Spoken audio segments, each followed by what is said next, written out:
like in a nutshell, I'm not gonna dwell on it too long, but if you can't let the animated show be the animated show and look at this as like its own thing, then there's no way anybody is going to like this show. There's no way.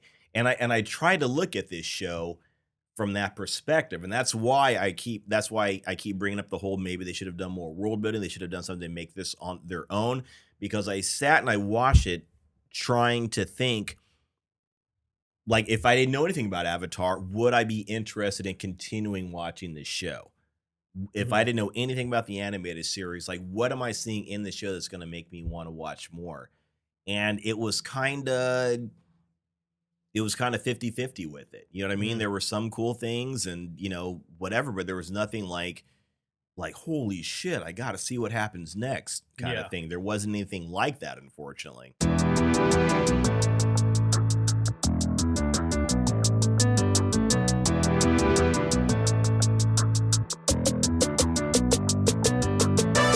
This is Geek Off The Street, your go-to channel for all things from obscure geekdom to modern-day pop culture and everything else in between. What's up, everybody? Bam, bam. Here we go. We're back. We go. We are back. One more again. Again, yes. My name's Trent. And my name is Mark. This is Geek Off The Street. Greatest podcast of all time. Talk about geek culture, pop culture, whatever else we want. Deal with it. This week is no exception because we get into the brand new Netflix series. Just came out on Thursday, February 22nd. Avatar, The Last Airbender. Yes. The classic. That is the... Whatever, from back in the day. Right, 2007? Or earlier than that. Might have been around that time. That sounds about right. Yeah. I'm trying to think when the other... The original one came out? Yeah. That sounds about right. Yeah. We make up stuff on the show. Yeah, exactly. We got to deal with that, too. Yeah.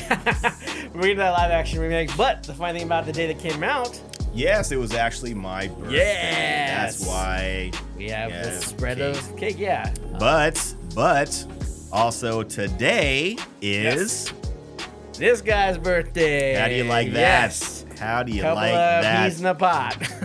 Peas in a pot? Peas in a pod, sorry. Okay. It's been a long day.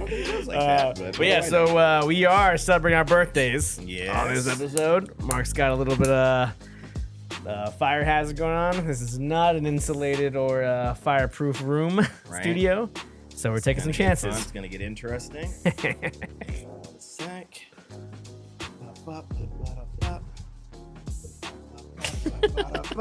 If you are watching, Right.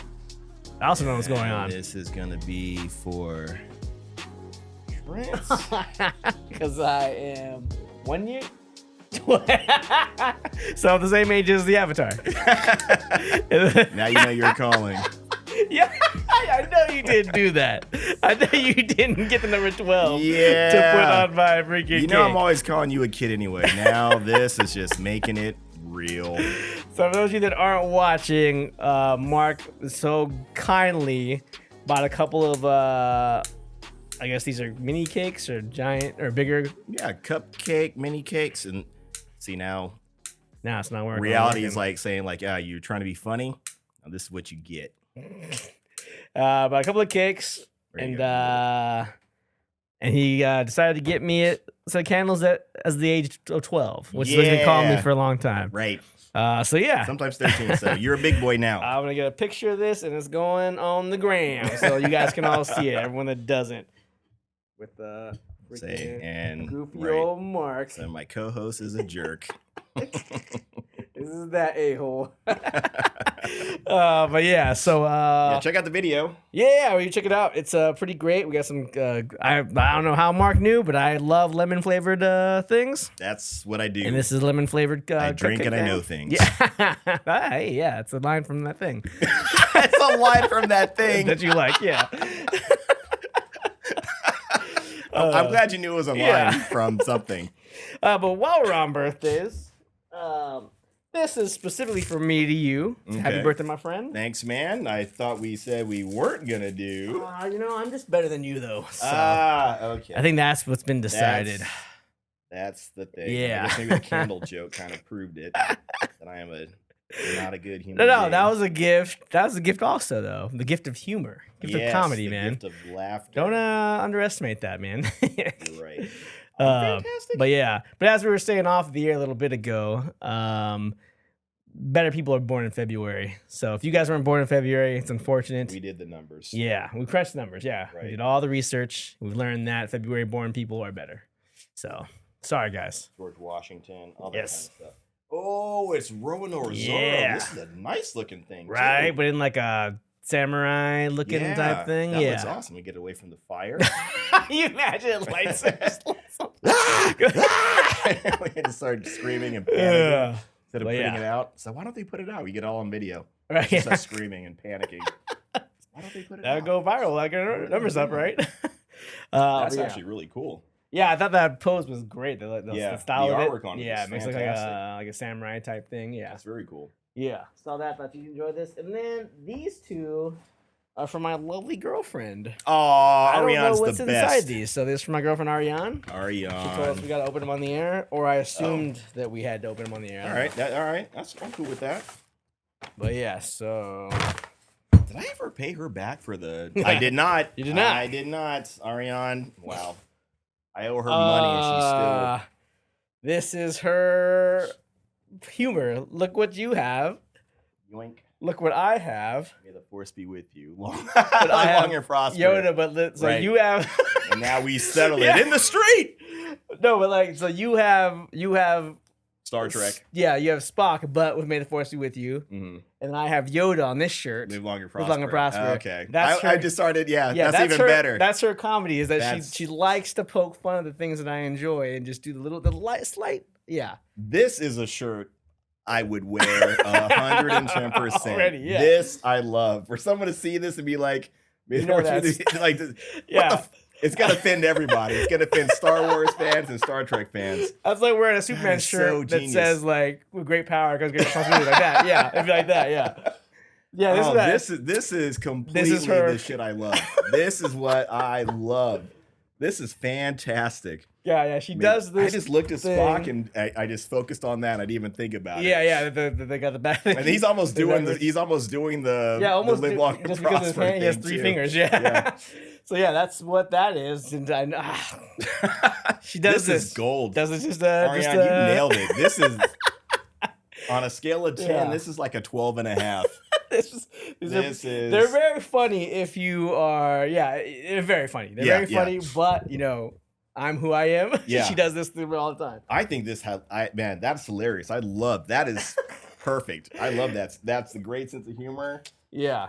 I would 100% just wear that walking down the street and have That's people right. like What walking are you into doing? like signposts being Yeah. like, what did that say? Cars crashing. Right. Yeah. What the hell? Yeah. So yeah. That is gold. She, Ariane, you're the been MVP. Doing this shit. You something else? Maybe because you're her man. Oh. Well, she already got me these amazing Crocs. Got a new set of Crocs. These marble gray Okay. Crocs, because my other ones. Nice, nice. Did I put on my face? Put that on my face. Oh, this is actually just really sweet of her. Remember those the picture of those fortune? Oh, yeah. Yeah. Wow, man. Frame these. So inside joke, we had these 3 fortune cookies that we opened, Mhm. and all 3 of them seem to apply to what we're trying to do here. Right. Yeah. And then she sent it. She was like, yeah. Sent a picture to you because I think that day I was Mhm. complaining about everything, and then she saw we opened these and these had all, yeah. So essentially, yeah, search yourself. Your ideas are worthwhile. Soon you'll get the recognition you deserve. Turn towards those with the means to help you succeed. Right. And she framed it. Super sweet. We got, that'll go up here yeah, I somewhere. gotta We put this gotta up here. find a place. That's very nice. Wow. Yeah. Yeah, I'm gonna get a little emotional. Wow, Yeah, man. super cool. She's swinging for the fences. Man, that's fantastic. I got a good one. Got a good one there. You got a good one, That's man. a good one. You yeah. got a good one. But yeah, so basically it is our birthdays, and Yes. we're celebrating that. And we're celebrating with you. Yes, I with mean, you guys we got as the well. cake and stuff. But Yeah. You guys you can get just it. watch us You get enjoy it. it. Yeah. She blows up before they burn Yeah, up, I right. guess. Yeah, starting to, all right. Make a wish. You're still I'm 12 here. again. You're still here. I kid. But yeah, cool, man. Thanks for getting these cakes, dude. That's super Yeah, cool, man. man. But yeah. Oh, well, hang on a second. Okay.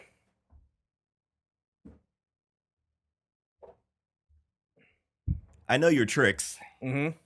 and you are not better than me, sir. Oh, this is Right. So now that means that I did the cake and the humor So you and the one-up gift. me. So now I've one up So you. now you one up, yeah. Yes. Okay. Ha, ha, ha, ha. I know your tricks. Look at Mark. Is this For writing like a quill pen? A quill with pen. actual ink? with actual ink. Dude. For writing, my friend. This is epic. Look at that, man. Yeah, it's like a old-fashioned style feathered quill. Wow. Dip it in the ink, write your letters. with the calligraphy ink, all the different sizes. Man, look at Got that. the different tips. Man, look at that. That is Stay solid. writing. Wow, Mark. Dude, this is cool, man. Thank you. Yeah. Dude. This is very I got cool. you, brother. Man. I got you. Yeah, this is much better than Gift I Got You. It's not even about that, man. I just knew you were gonna do something. I'm like, I don't trust this guy. I trust this sneaky dude. This sneak. Yeah, no, I get it. But yeah. Anyway, that's that. We'll get to that Yes. segment. But we're drinking a couple of drinks in honor of our Airbender episode. Yeah, exactly. This is the Airbender. It's got a little bit of gin, maraschino liqueur, and some we have lemon juice and some vermouth, white Blanco vermouth. Yes, That's that one? That's that one. Very good. Yeah, I like that one. Sippy. And then this is our waterbender. It's got a little bit of rum, blue curacao, lemon juice, and water. simple syrup. Oh, simple syrup. Okay. Yeah. My bad. That one's also tasty. Yeah. And a little water. The ice is melting. Yeah, it's just starting to melt. It's a little warm today, man. Southern California. I know it's wintertime, but man, it was like 76 degrees today, I think. Yeah. It was a little warm. That's hot for us, guys. Yeah. Especially in the middle of February. So. Yeah, if you're not picking up what we're putting down. Yeah. Yeah, no, that's a weird thing to complain about for all you people in Alaska. Yeah. I know, yeah. I'm sure like other places. Anywhere else. Yeah, it's like still cold where they are. Yeah.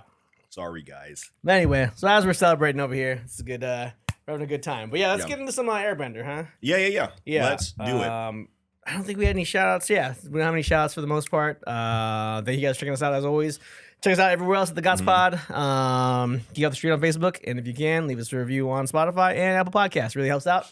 It means a lot to us. And make sure you guys are playing along with our contest. It's still going, guys. This is week 4 is coming up for the giveaway. So someone's going to win a copy of the book and some exclusive Geek Off The Street merch at the end of this week. So, I mean, if you haven't started playing this round, you probably can't catch up. You may gotta wait till the next probably one. gonna catch up with the next round, though. We're doing 4 more additional ones after this one. So plenty of opportunities to win yourself a copy of the book and some merch from us. Be excited. Yes. Anyway, let's get into this Last Airbender then. Right. So as we were saying, if you guys, I'm sure you guys have heard of Avatar: The Last Bender, the original animated series on Nickelodeon. It's like kind of like the first American anime, I guess you can call it, right? Or one of? Yeah, one of, I would say. Yeah, but though I think the one that the critically acclaimed, the one that did really, really well. This one, it's really done very well. The fan base for it is large and maybe somewhat rabid. Maybe I don't know. yeah, that's true. Yeah, that is very true. It is. I mean, rabid. It's got a big following, and for a good reason. It's a very creative show. We don't have to get into too much of the details about it, but essentially all the elements. Water, earth, fire, and air. Right. Yeah. And, I feel like everybody has to know, I'm sure, but in a nutshell, it takes place kind of in a different time and place.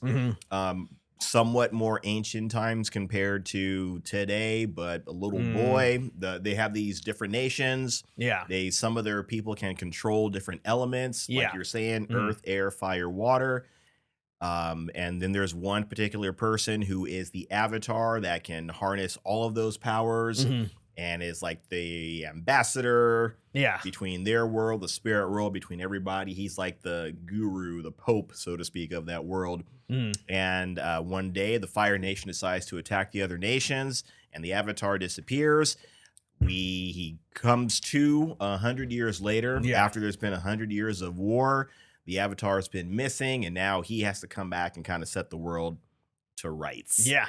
There you go. That is the entire story. So that was the animated version that was very popular. I've seen it one time through, and I remember really enjoying it. That was probably 10 years ago, 12 years ago. Right on. But there's this spawned another live action film that wasn't great by M. Night Shyamalan, Yeah. Last Airbender, but also had the Legend of Korra sequel. There's been Mhm. comic books, graphic novels, web series, animated stuff to continue the story on like there's stuff like about Zuko's mom, that kind of stuff. Like Oh, nice, all those nice. stuff gets is continued in like other forms of media. Right on. So it's spawned this huge thing. And the creators, they have a company called Avatar Studios now, where they have like they do their work, animation stuff. I guess there's gonna be another animated movie coming out from them Sweet. at some point. So yeah, it spawned a huge following, Yeah. a huge property, I guess. Right. Essentially. And this is something you should run with 100%. Like keep going, expanding on this world, whether Yeah. you want to go into the past, you want to go into the future, you just want to expand on the worlds from, Aang and the world from Korra even as well. So exactly, there's a lot of places where you can. A lot of things, yeah. a lot of There's a places lot to of experience. potential. A Exactly, lot of potential.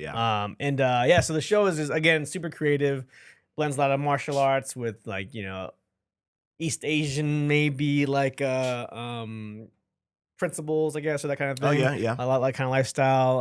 And it's pretty. It's a really creative show, very Right. original. And now that brings us to now, which we get this brand new live action 8-episode series on Netflix. Mhm. I know it's been taking a long time for them to get this one going because there are a lot of production issues, there are a lot of Right. stuff behind the scenes. I think there's different networks that wanted to do it at one point. Yeah, I'm sure. I think HBO was supposed to do it at one point and they didn't do it. Yeah, and yeah, Netflix ended up doing it. So, so here we are. Finally, 8 episodes of this series.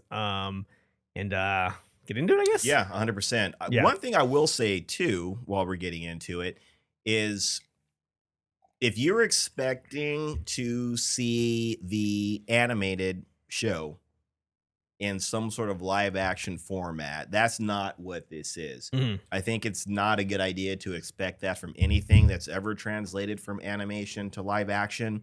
You're never going to get some sort of like one for one, like for like translation of it. It doesn't happen. Yeah. It's never happened. I don't know, maybe one day it could, but there's never been any signs. If you look at anything that has ever been done, there's never been like some sort of spot on exact, replica of the animated stuff or even the source material. Let's go that far. Yeah. So if you're going to look at it through that lens, you really don't even need to bother watching this show. If you're just going to look at it and just start, with a checkbox saying that didn't happen, that's not right, that's not right, because it's not going to happen. You have to let live action shows like this, you have to let them be their own thing. Yeah. And there is a great interview, and it's just the two of them.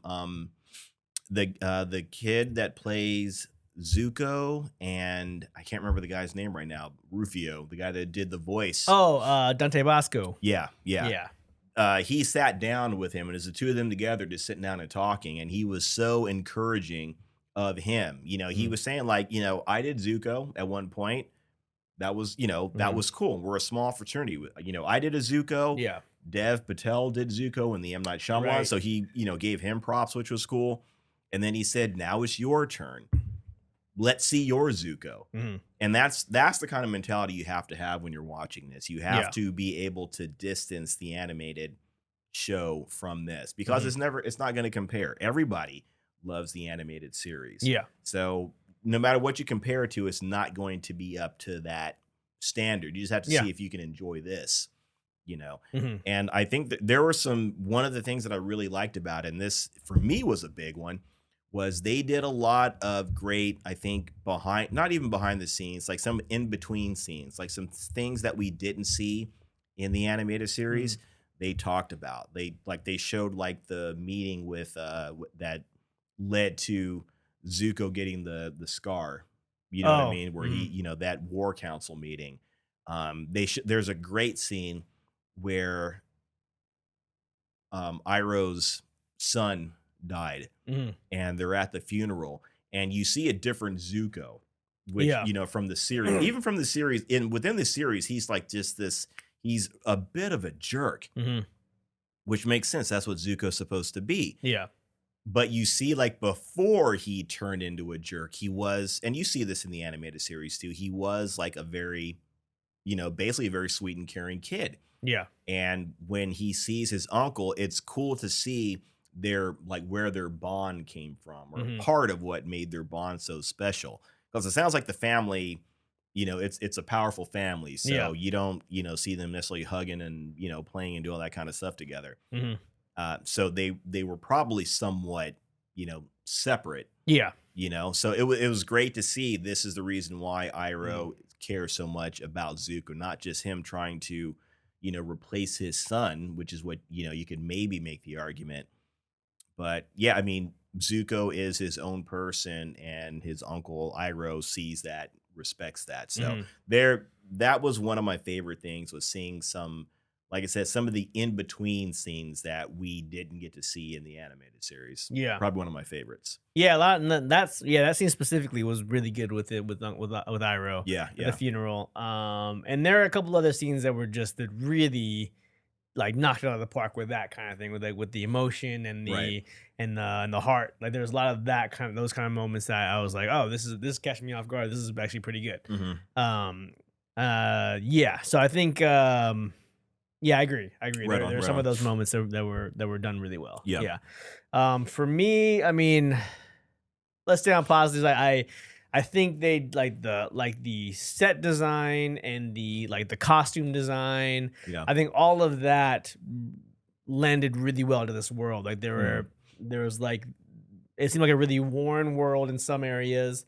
Also, but like the higher class people had like the Fire Nation people all had really like specific garbs, but were dressed really nicely with the great equipment and everything. And there was a lot of like, it just looked like this world was specific. Like it looked like a really good design for the world. Made me feel like I was in the live action Avatar world. Right on. Like it would look like this if it was real. You know what I mean? Yeah. And I think they did a really good job with the design, the locations,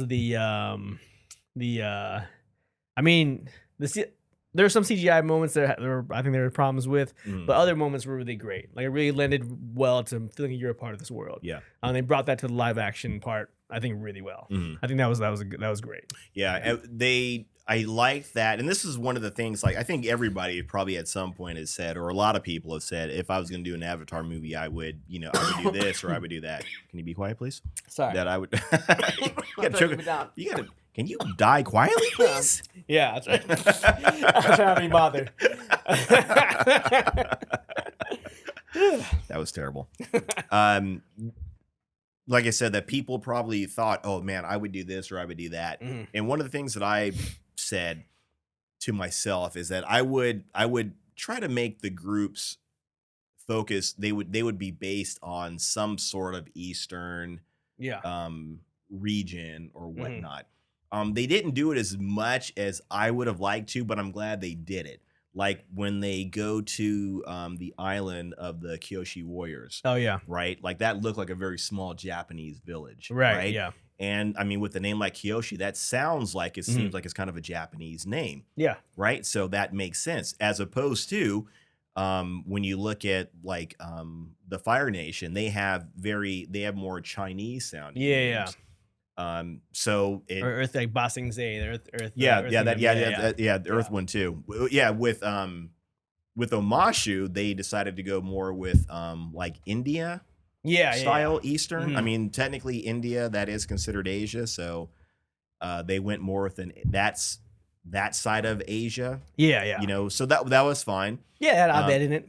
Yeah. That was great. That was great. And he looked just like what was his name? Siri, or I can't remember what his name was. Sai. It was Sai. It was Sai. Yeah.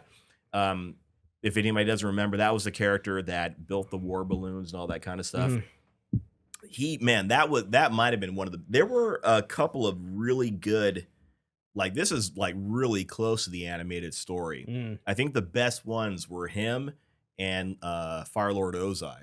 I thought Fire Lord Ozai looked just like Fire Lord Ozai from the animated. I was like, dang, that's great. And that actor, man, I forgot his name, but I know the last time I looked it up too, but yeah. I saw him in it's like Daniel Day something, right? Daniel Day Kim or something like that. Daniel Day, yeah. Wait, 1 second. Last time I saw him, he was in Baby Driver. He's one of the gangsters.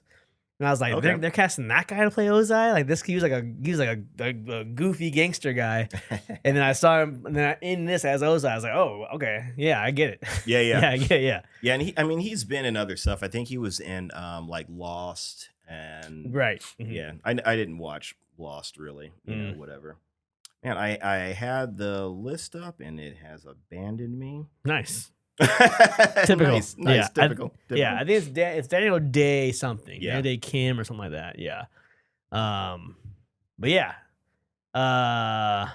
Let's see. Any other positives? Yeah. Yeah, definitely. Let me think, because I was too busy looking for those names. Yeah, off topic. Yeah. The actor, and since I can't find the names right now, I'm just going to refer to him as the actor. Yeah. That played Zuko. I thought he had some really great moments. I think a lot of the actors had some really good moments. I think it's tricky with child actors. All of them have experience. They've all been in other things, I believe. Okay. When I looked it up. But it's when you're doing with child actors, it's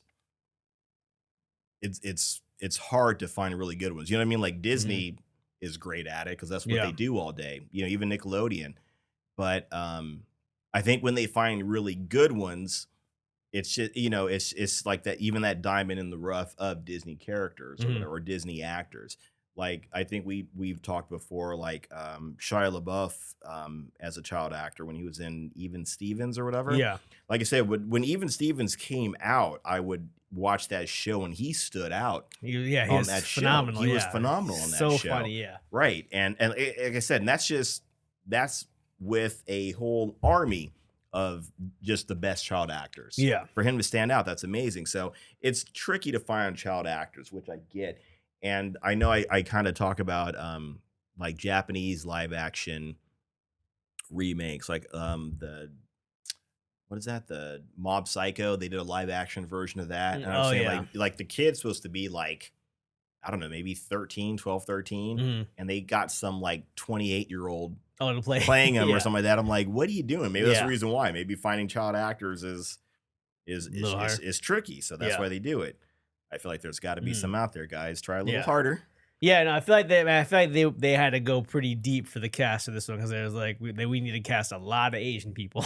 Yeah, true that. So that's cool. So a lot of Asian actors as we can, Yeah, and they're child probably actors. grabbing. Like they're probably this is probably a good time to get hired if you were an Asian actor. Yeah, trying to find a part. There was probably a part for you in this movie. Yeah, if you're in the out series. there, keep going because they're probably gonna make more. Yeah, I should audition for something. In this, get in there. Get in there. Yeah, I mean, anybody wants to represent me, man. We're out there. So you know. Yeah. But I thought that the actor that played Zuko, I thought he did a good job. He clearly knows martial arts, which is good. Yeah. You know, so his fight scenes were really good. Yeah.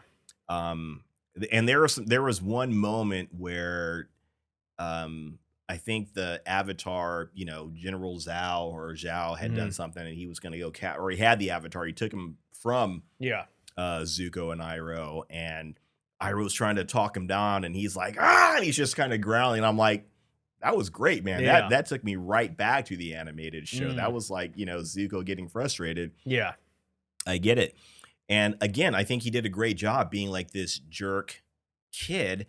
I wouldn't go far, you know, I want to say like he like some sort of petulant child or whatever, but the character that he played was very by the books, just in the sense because I think he has this idea of what the Fire Nation is. I mean, so much so that it got him in trouble with his father. But he does have this very black and white, this very staunch view of how things are supposed to be. So he's very strict and by the books with himself, with his crew. Yeah. The dynamic, the interactions with him and the crew, I thought was great. And that Lieutenant, I want to say Lieutenant G. Or G, yeah. I want to say Lieutenant G. Yeah. Yeah, I thought he was great. He looked great. Like he had like the sideburns that they all typically have. Man, those sideburns look there great. Are a lot of them had those sideburns. And that's how it was in the animated show. How do I get some of those? Yeah, give some of the sweet mutton chops. Yeah. like Wolverine up in here. Yeah. Those interactions are great, and he's constantly. I don't want to say he was kind of like, you know, dumping on the crew. But in a sense, like I said, he's just very strict, and the crew didn't appreciate some of that. Yeah. And it, like I said, those interactions with the crew. They were few and far between, Mhm. but they were really good. Yeah, Because yeah. like when you have like a captain that's just like this hard ass, and then you have this, the crew that's just a normal crew. Mhm. I mean, I don't want to say mutiny is like a normal thing, but Yeah. I mean, mutiny was a big thing with sailors and all that kind of thing. Mm. So you really had to keep them, you know, this is getting into a whole separate topic. They had to be, I don't want to say they had to be kept in line, but you Yeah. you had to maintain order, because if you're giving them orders and making them work all the time, they're going to want to lash out and be like, I'm tired of this, BS, and that can bite you in the ass Yeah. as the captain. So that energy is there on the show. So, like I said, seeing that interaction and seeing how it feels like these guys are like one step away. Like Mhm. every time he interacts with them, it's always in a bad way, Yeah. and he always is. I don't want to say he wasn't strict. He was condescending. He was like Yeah. rude to them. He insulted them Yeah. in Yeah. a sense, especially Lieutenant G. Yeah. And it just like every time I'm like, you're just sitting there kind of like that was like its own show on its own. You're just waiting for them, like, dude, they're gonna turn on you. And, Yeah. and like everything he did, he's like just chipping away at that tree. There's Mhm. another notch, and that it's gonna fall on you in a minute. Yeah. So seeing those interactions were great. The kid that played Aang, Mhm. I thought he looked like Aang, which Oh, was yeah. great. He had like the ears kind of were out there and all that kind of stuff. I think I've seen interviews with him, and he wanted to, kind of bring that joy that Mm. Aang had, that happiness Yeah. into this show. It's not there all the time, or maybe as much as I would have liked for it, Mhm. because this show is a little more grounded Yeah. than the animated show. So I would have liked to have seen more of that joy kind of factor in Mhm. him, but I thought he did a good job. He has some great scenes, especially when he was with uh Monk Gyatso. Yeah. Gyatso? Mm. I don't know if I'm saying his name right. Gatso? Yeah, Gatso, yeah. Gyatso. Yeah. Some of those scenes are really great. Like when he Mm. reveals to him that he's the Avatar, I think there is a great scene where, like you know what I mean? Aang is dealing with it, Mm. and it's emotionally taxing. It's emotionally overwhelming for Yeah. him, and he collapses into Monk Yatsu's embrace. Mhm. Like he's hugging him, and you can see it on his face, which is great. He Mhm. just kind of like he's just like, I don't want to do this kind of thing. He just kind of falls into him. Those scenes with him were great. I think the last scene where we see them are great, because Aang's like, I'll see you later, right? And Yeah. you know what's gonna That scene happen. was tough, yeah. That scene was tough. And then Yeah. and Monk Gyatso knows what's gonna happen. Like he Mm. knows this is the last time he's gonna see the person that he probably loves and cares for, Mm. or has ever cared for in his life the Yeah. most. I mean, that's the whole reason why he was still where he was, waiting to speak with Aang. Mhm. And the fact that Aang's like, yeah, I'll see you later. And he's like, We'll have I'm more not going to time. see you later. Yeah. But But he he's has saying to, that, yeah. he can't dump that on him. So he's Mm. like, yeah, I'll see you later kind of thing. And it's Yeah. like, oh, dude, I know you're not going to see him later. And he knows that. They have some really great scenes like that. Yeah. So, yeah, I think the acting was cool. There were some moments where, like I said, you're dealing with child actors. So at sometimes, like when you see somebody smile, Mhm. it's like you can tell, like in their eyes, it's not a real smile. They're just moving their mouth up. Yeah. You know what I mean? So there are a lot of scenes like that, unfortunately. But overall, though, I think a lot of the characters look great. Any other positives you want to?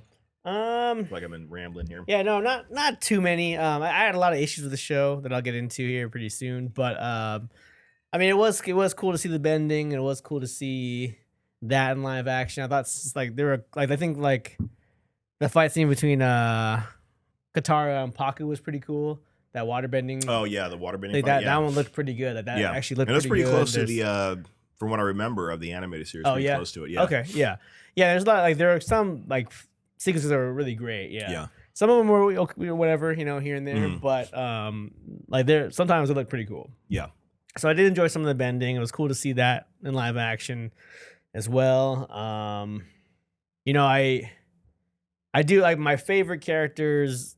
I mean, in the animated version. Yeah. Where I mean, Toph was one of them. We're not there yet. Right. That's later on. And but my favorite was always Zuko. Yeah. His redemption and his relationship with Uncle Iroh. Now, Mhm. he was always my favorite character throughout the whole. I'm not as far as like power abilities or anything like that. Like it was just their dynamic and his arc and why he is who he is for Zuko. And that was that was my favorite. So it was good to see it, and they did it pretty good, I think, too, as well in this. I think the actors they got tapped into that and what that relationship was supposed to be like. I think, I mean, I guess maybe for time, but they have already kind of been showing Zuko's soft side a lot in this one. Well, you don't really get into that until further down the line, I think, in the animated series. And I think it's unraveling a little too fast for me. But it's still good to see that. I think that dynamic. Yeah, when you say like you're seeing some of his soft sides, can you think of anything in particular? I'm not trying to like put you on the spot right now. No, I mean like all the scenes with him and Iroh, the flashback scenes. Oh, okay, so even with him and Aang, the conversation that he has with Aang, he almost starts to he starts softening up to him as well. And you're not. Zuko's supposed to be a villain for most of the series, you know what I mean? Yeah. And he's already kind of starting to maybe not quite be the villain anymore. Yeah. And so we're only in the first season, so I think that's happening kind of quick for me. Right on. But yeah, I don't know. Those are some of the ones. Yeah. No, that's cool. I hear where you're coming from. I was okay with it because it really, again, they are kind of doing their own thing. They can't do exactly what they did in the show. And I don't know if I'm trying to think of when I watched the animated show, how much I thought of Zuko as a villain. Maybe I think it's tricky when you give a character a bit of a spotlight, you start to empathize with them a little bit.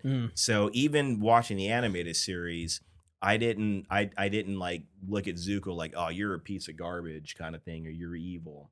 I don't think I looked at him that way, just because they showed, the character, and they even in the first season they show some of those moments that he has with Iroh, which I thought that is great storytelling, because with those flashbacks you saw him be like this kind of like a softer, nicer kid when he's dealing with Iroh, because that's the only time we really get a chance to see him being like a normal kid. We don't see anything with the mom or Azula or anybody else yet. We really see it with Iroh, so you kind of see that connection.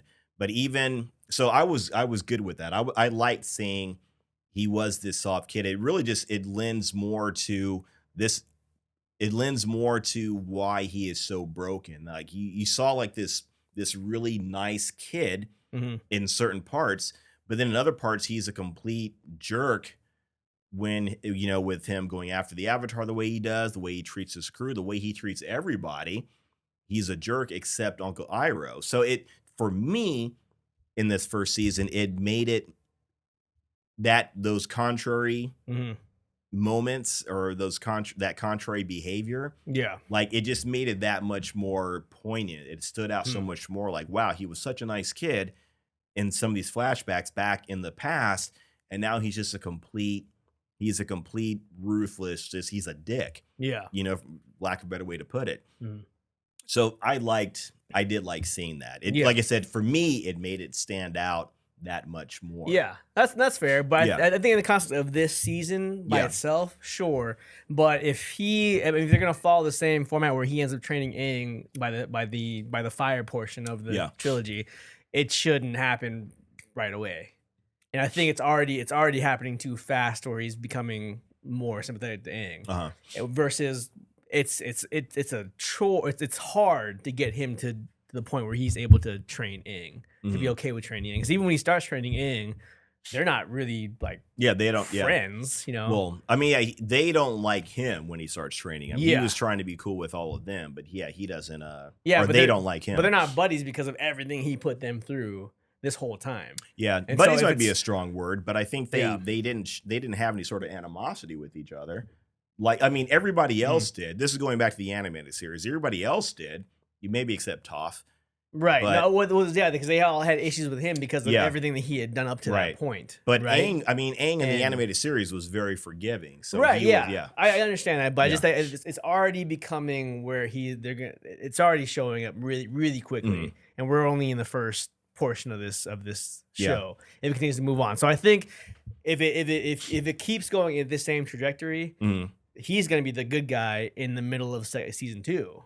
I, You know I what I don't I mean? don't know if And it'll be that quick, but yeah. no, if it keeps going in this just if you're comparing the Yeah, I know that's what show, I'm saying. this Yeah, I series don't with think it'll this be that one, but if fast. you're comparing the series, like the animated series to this one, Mm. it's happening way faster than it did in the anime. Well, one thing I will say So, too, I mean, the anime they broke it up into books 1, 2, mhm, 3 for all the different yeah, nations. They 100% are not doing this with this. mhm. They've already started dipping into stuff that they did in Yeah, second I season know, yeah. in the first season, which a lot of Mm, like gatekeepers are going to be like, oh, that's not right, kind of thing. Which whatever. But I don't foresee. I mean, that'll be interesting if they do get a second season. I mean, I know this isn't like saying, oh, I guarantee by the middle, he's going to be trying to train Aang. I know you're not going that far with it, mm, but I feel like it's still okay because sure he had that moment where he softened up with Aang, but then he turned around and like went after him again too, like in a very aggressive, like I can't remember what he said, but yeah, it was very hostile towards him. Like I'm still mhm, going to try to capture you and all that kind of nonsense. So I yeah, mean, the way it for me, the way it ended in the first season, where he's just like, yeah, I'm tired. mm, I'm pretty sure. I feel like that's how the that first season ended. In the second season, I think I want to say they go into hiding at some point in probably Bossing Say. I mhm, don't remember off the top of my head, yeah, but yeah, I feel like the second season is really going to be him not mhm, being a prince anymore. It's going to be him having to, be a normal. If I had to make a guess, that it's not going to be so much trying to capture the avatar. mhm, Maybe. Again, they're taking some. They're really kind of. I don't want to say they're all over the place, but they are doing their own thing. So they again, I feel like they have to be allowed to do their own thing for the show. So that's cool. I hear where you're coming from. mm. I mean, it's one of the agree Yeah, to and I mean, disagree kind of it's thing. short. It's 8 episodes, like Yeah, the yeah, first yeah. And they're season of cramming a lot in Avatar there. was like 18 or 19 episodes, I think. Yeah, yeah. So there's a lot more time to spread that across. There was not much time at all to spread that across, and Right, so they had right. to kind of put a lot of things into 8 episodes, Yeah. which I think is never a good idea Yeah, to cram that things is into, 100% true. So, Yeah, I kind of thought uh, of, yeah, I realized yeah, that too at some points. It um, felt kind of rushed yeah. some parts. So we still you ready to move into negatives, or got any Um, more positives to I'll throw say? out some more positives really quick. There were some of the lines in there were, I don't know, or maybe this weren't delivered very well. Some of the lines were very like, I don't know, they weren't. I mean, they weren't funny. They were, I don't know, they were said Mhm. for a laugh or said for a joke or said to kind of lighten the mood, kind of thing. Yeah. Not a good idea. Some parts of some episodes were this is kind of why are we doing this kind Hmm. of thing, a little useless. Like I think there's a part where Sokka and Katara in the cave and they like the whole they got to hold hands and so they Oh can get yeah. out of there. Like that was a little whatever. I mean they do have some they have conversation and they Hmm. talk. I think one of my favorite conversations that happened was I want to say it might have been episode 3 where Katara is hanging out with Jet, Hmm. Sokka is hanging out with Sai, Yeah. and then they all get together and like, oh, I know who the bad guy is. The bad guy's there. No, the bad guy's Mhm. there. And they have this, no, the bad guy's not there because this is this. No, the bad guy's it was a great as far as like, just like writing or whatever is concerned. I thought it was a pretty cool moment where they each had their own perspective of the Mhm. same kind of situation or whatever. Yeah. So I thought that was maybe one of like my favorite bits of dialogue in there. I like Jet's character. I thought was great. That's another character that looked like Jet. It's like okay, Mm. this is why. Yeah. Okay, this guy's cool. This guy's all right. He's all right. I get it. I get Yeah. it. So I did like seeing Jet. Yeah, I liked his whole thing. Like they are really I don't say that they're stuck but they on some levels they feel like they want to do like the levity and the joking Mhm. which Avatar the animated series had all over the place, right? But they also seem like they want to make this grounded where they talk about the people, like one of the Earthbenders is talking to, Uncle Iroh about, the people that you killed my nephew or my brother, I think.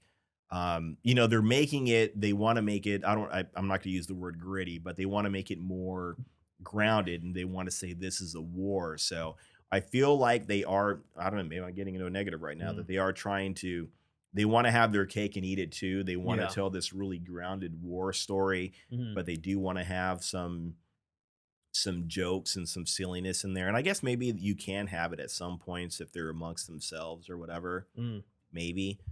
But yeah, so that's just kind of a slippery slope there. Yeah. Like I said, I like Jet. I liked Suki. I like when they went to the Kyoshi village. Yeah. They changed it up where they're showing like different avatars already. Like within this first season, we've already seen 3 different avatars. Yeah. From 3 different nations or styles, which is interesting. But I was okay with it. Like I said, I'm of the opinion that they have to be able to kind of do their own thing. So yeah, I like it. So yeah, when so you want to get into what negatives do you have, sir? Quite a bit. So here we go. Actually, the first one was that what you're talking about. I think this show suffered a lot from not knowing who the target audience was. Because again, they try to do too many things. They're like, oh, we need to make this a grounded show, make it a little bit different from the animated show. But then they have these like very elementary attempts at humor. You know what I mean? Like who was that for, right? So I think there was the show lacked a uniform like tone. A clear focus kind of thing? Yeah, focus and a tone. Like it didn't like the show didn't know who was for. And so I think it was hard to really latch on to too many things because it was like they're trying to appeal to too many different people, I think. And it's like pick one. Do you want to be grounded or do you want to be catering to little kids? Yeah, like true. You gotta choose one because I don't think I laughed one time. I think other than the when Aang runs the ball and he's like doing the air ball and he runs into the statue like in the cartoon. I laughed because of the reference that was, right. But outside of that, like it was so like it was really like little kid humor, and I don't even know if little kids would laugh at this because it was so like it wasn't clever. Because even the stuff in the animated series, it was kiddish and humorous, but it works for an animated show. Yeah, that too. But it was funny though to me. I laughed a lot. At the time, it's been 15 years maybe since I've seen it, 12 years give or take. But yeah, I don't think I laughed once in this entire series, and I was like ugh.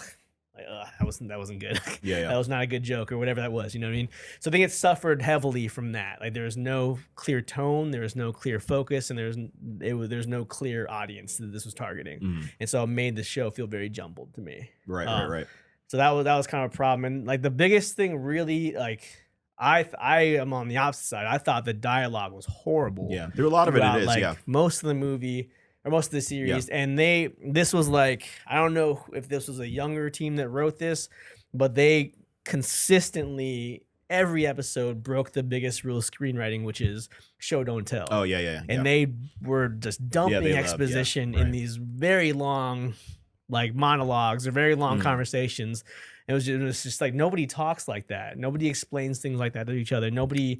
That's not how people interact with each other in real life. Yeah, I thought when the grandmother was like when she did the whole monologue from the series. Yeah. The at first the nations walk. Yeah, she did like the thing from the animated show, and I'm like, why are you saying all this? Yeah, I mean, and then she kind of flipped it and turned and said, "But you didn't know that, did you?" Talking to Aang, right? Kind of Yeah. But I was like, it's kind of like not prompted. Like, why was that? Yeah, why are you doing all of this? Just say, we've been at war. Like, I don't. We all know. Yeah, that there are different elements. What are you saying that for? Yeah, exactly. Who are you saying that for? You know? Yeah. Everybody knows there are different elements. Yeah. So there was like a lot, and I had so many issues with like there's like the wrap ups of each episode. There'd be some like Disney commentary type of speech, or like that, like the voiceover kind of thing, or even like the last thing that Aang says at the end of every episode is usually some like, I don't know what's gonna happen. Oh, that was the first episode. That was terrible. yeah, but I'm the Avatar. I don't know if he did it with all of it. Okay. But there are a lot of those like when the lesson learned parts in the show that show that the characters have learned something. Yeah.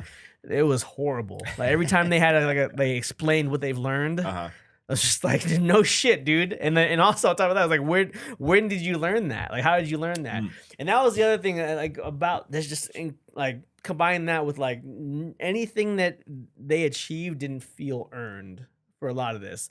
Like, I mean, I think Katara probably had the most because she practiced on her own. Yeah, you should. And they Yeah, showed that her a practicing, lot, which was good. and she became very good by episode 8. Mhm.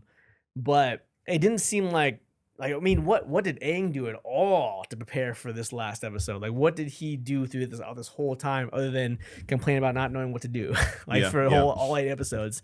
And then by the end of episode 8, it's like, do you even know how to do anything like at Mhm. all at this point? So it was really like hodgepodge to me.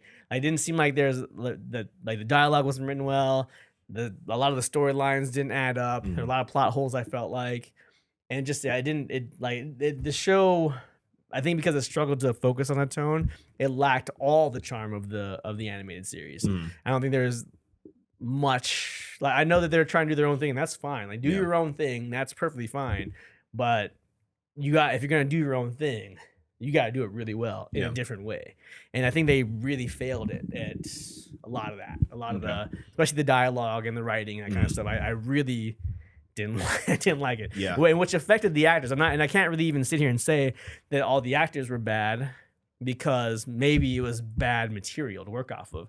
And there's only Yeah. so much you can do as an actor with the Right. material you're given. You know what I Yeah. mean? So I think I can't really necessarily say, oh, these actors were bad. Yeah. Maybe it was the dialogue, Mhm. and they can't do anything with it. But all around, most of the performances for me just weren't great. Yeah. Yeah. Yeah. No, I agree, and it kind of goes, like I was saying, like with kid actors, it is tricky, but Mhm. that's probably part of it too. Maybe with you have kid actors that um may not be able to do as well as someone that has a lot more time and experience. Mhm.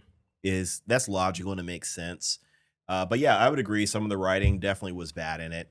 Actually, yeah, a lot of it was a lot of the just like a lot of it throughout every episode essentially Mhm. wasn't great. Like I said, there were some moments that I liked. Most of the moments I thought with Zuko, I thought were pretty good. Again, I liked that dialogue that Katara and Sokka had in that third episode when they were talking about the different perspectives of who the bad Oh, guy was. I was yeah. cool with that. But no, I'm not gonna argue with that. Yeah, a lot of it was not great. I will say in their defense that capturing I would maybe something that they could have done maybe was do more world building possibly. And I say Mhm. that maybe because it's tricky because everybody knows the world, but how do you write this show? How do you do it?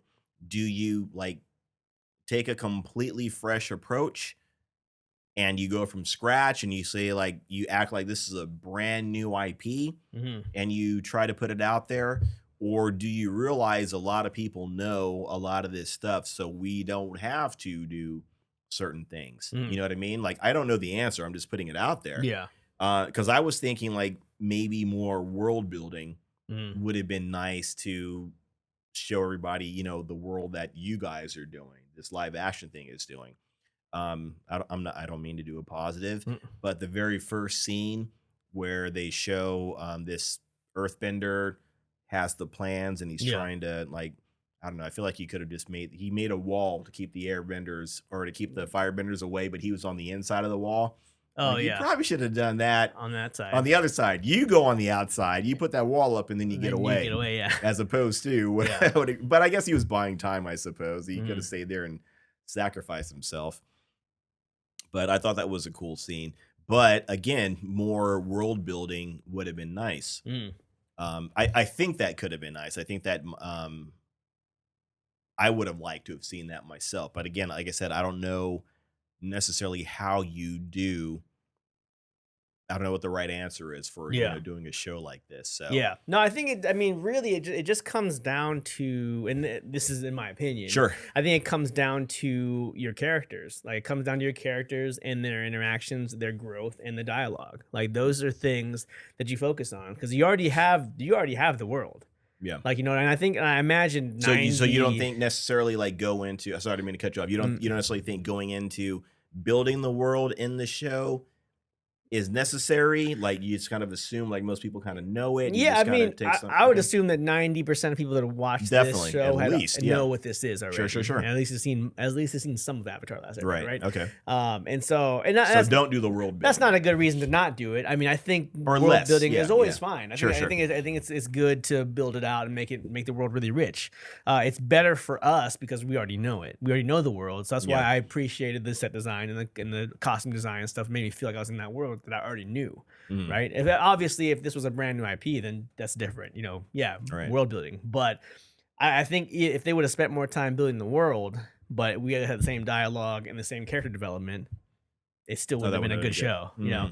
So I think what the animated series got right were characters that grew. Characters that grew and showed a very clear growth to get to where they needed to be.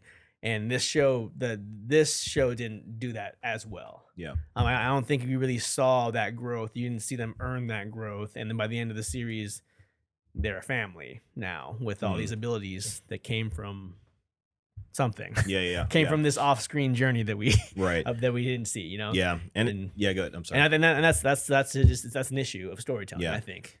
Yeah, it's tricky too because again, the series had like you're saying like 18 some odd episodes in the first season, and then they only had 8 episodes to do it with this to build that kind of family thing. And it's hard to say like how long have they been on the run because there was one episode where it opens up with them running away from firebenders, whatever. So I mean, which is fine, but again. I don't know how long it's been since the beginning of this journey to where it ended in the first season. Has it been like a few weeks? Has it been a month? Yeah. It's hard to say. Right. No, but I'm not going to argue as far as like the dialogue and whatnot is concerned. Yeah, character growth is always every season should have some sort of character growth in it. Yeah, and you got to do that with every season. Essentially, you got to show the characters going through something, and coming out the other end. There's got to be some kind of change. One, I don't mean to do a positive. I apologize, everybody, but one thing that I did like as far as like growth and change is concerned, I liked that we're seeing Sokka getting some kind of training. Maybe he's not meant to be a warrior. They kind of set that up in there, but I do like to see him doing something. He learned something from the Kyoshi warriors, and hopefully he'll learn some other stuff from some other people. And then the engineering stuff, that was cool too. Yeah. Like that. Yeah, that was all pretty cool about his character too. I just didn't like him though. I didn't like if you're gonna be the comic relief guy. Yeah, you got to be funny. Yeah, yes, and that's the thing too, because and it probably goes back to they were kind of going back and forth on a tone or a shift or whatever, or not a shift, but a tone for the show. Like sometimes he was very serious or whatever. Yeah, like when we first see him. And, there's that great scene in the animated series where he's talking, he's talking to somebody saying, you got to do this, kind of give him like this soldier pep talk. And then it cuts to who he's talking to. It's like a bunch of preschoolers or whatever. Little kids, like 6 little kids. Yeah. Yeah. And it's hilarious. It's funny. Yeah. But in this, they made it more realistic. He was talking to kids that were not quite that young. So the comedy aspect of it has been eliminated.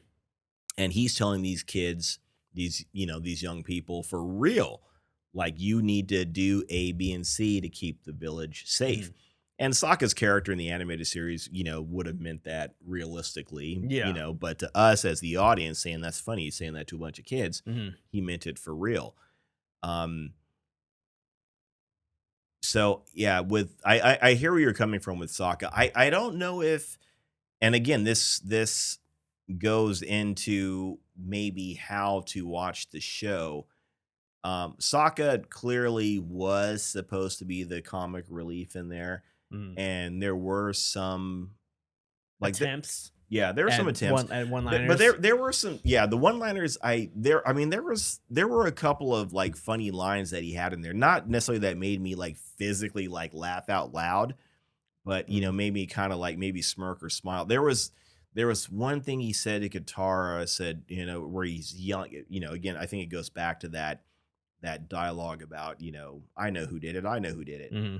And she says something like, I'm gonna go get proof. You know, I don't know if she said I'm gonna get, you know, proof, you know, that so and so was somebody near a jerk, and he yells like, well, I don't need proof of that. Oh yeah, or whatever it was. Like, Mhm. you know, Yeah, I I didn't remember deliver that. the line like right, but I thought, oh, that was cute. That was funny. Mhm. I like that.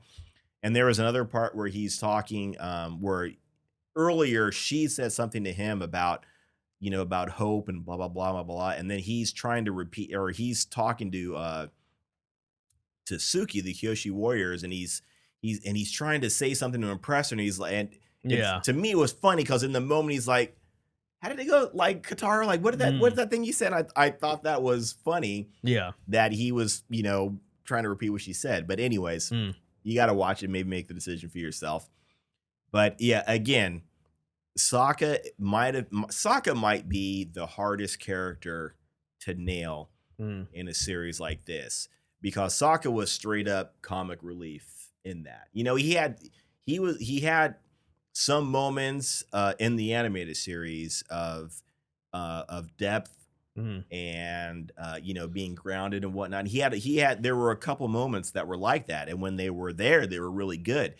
But for the most part, he was the comic relief guy, and it's very hard, almost to the point where I would almost say it's unfair to compare Sokka to the animated version, because there's no way you're going to get that unless they decided to make this whole thing like a silly comedy, or you know, you make it grounded. And again, maybe it goes back to that, like they didn't know, you know, which direction they were trying to go.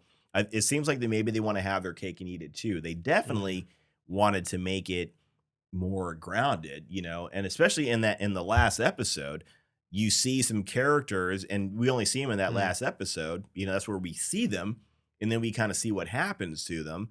And for me, it was good. I mean, it wasn't going to make you like cry or whatever, but it was like, wow, that happened. And then, wow, even with this guy, that happened.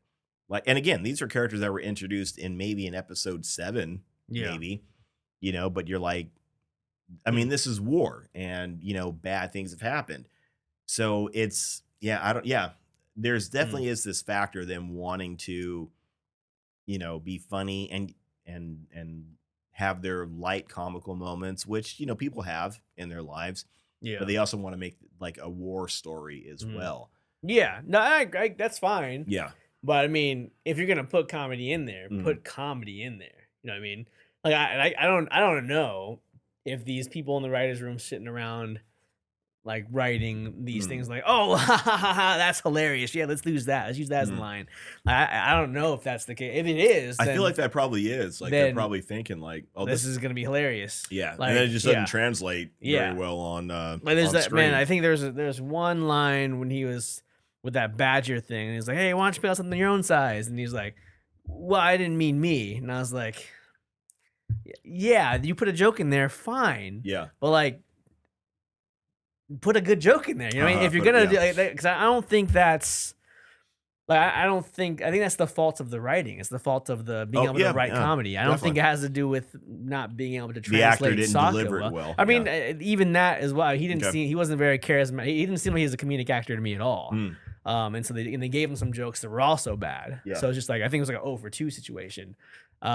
So I don't know. I think it just comes from the writing. Like it's just not good comedy writing. Yeah. And like you're forcing bad comedy into a show that maybe is or is not going to be lighthearted or not. You know what I mean? So, that's my issue there with that. Yeah. There were some other problems that I had that I kind of started noticing. Like there were just some like sort of plot holes. That's pretty good. It's buttercream frosting. Oh, okay. There we go. Nice.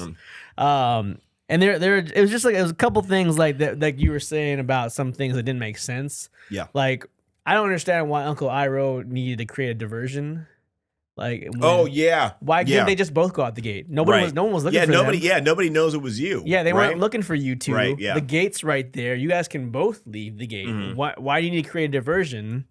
Nobody's looking for you. Yeah. So it's like that happened. Yeah, there's so much chaos. Nobody knows. Yeah. I agree 100%. So like that, like stuff like that would happen, or I didn't like, and maybe I missed something, but there was like Boomy, right? The King Boomy? King, yeah. Terrible. How did that was terrible? That was terrible too. Yeah, that might have been that the was worst. pretty bad. That might have been the worst. But like, what? How did he know that Aang was the Avatar when Aang just found out he was the Avatar right before he got frozen? Mhm. Like there's stuff like that. Yeah. Like he's like you abandoned us. You're the Avatar, but he just fucking found like Right. literally if you're really looking at it, he found out he was the Avatar within the hour. He was frozen and gone for 100 years. Mhm. So how did he know that, or anybody else knew that he was the Avatar? And then Yeah. they killed all the Airbenders too. Yeah. So like, how did anybody know Mm. that Aang was supposed to be the Yeah. Avatar? And there's a way they could have done it. Yeah. There's a way they could have done. They could have explained, because even like when and I don't know where it happens in the story right now, but there's a part where Zuko goes into that bar and he's looking for information. Mm-hmm. It's like, we can't tell anybody the Avatar's here. Right. And there's like, oh, blah, blah. Oh, do you hear the Avatar's here? Oh, yeah, that one guy that was the Avatar. And everybody's talking like everybody knows is the Avatar is out there. And he's like, Yeah. geez. So maybe that's how Boomy found out. Mm. Maybe. But they never showed that in the series. Like Yeah. there's no way. Because I thought the same thing. It's like, how do you know he's the Avatar? I mean, you can make, I mean, that's a big leap of faith reach to out. make. You know what I mean? I mean, the fact that he is alive and unchanged, which he kind of comments on, Yeah. which makes sense. Mhm. The Boomy character was very different from the Yeah. animated series. And I guess one of my things would have been like one of my negatives, or I wouldn't call it a negative, just a point out there is, right? It's not too bad. Yeah. The like, do whatever you want, I suppose, with the show. I mean, like it's your show, what you're doing, but the characters have to be genuine. They have to be real to the original characters. Like, that was my thing with The Walking Dead. Oh yeah. Like, the characters are still the same characters. I mean, from what I understand, like I haven't read much of the comic book, so I can't comment too much on it.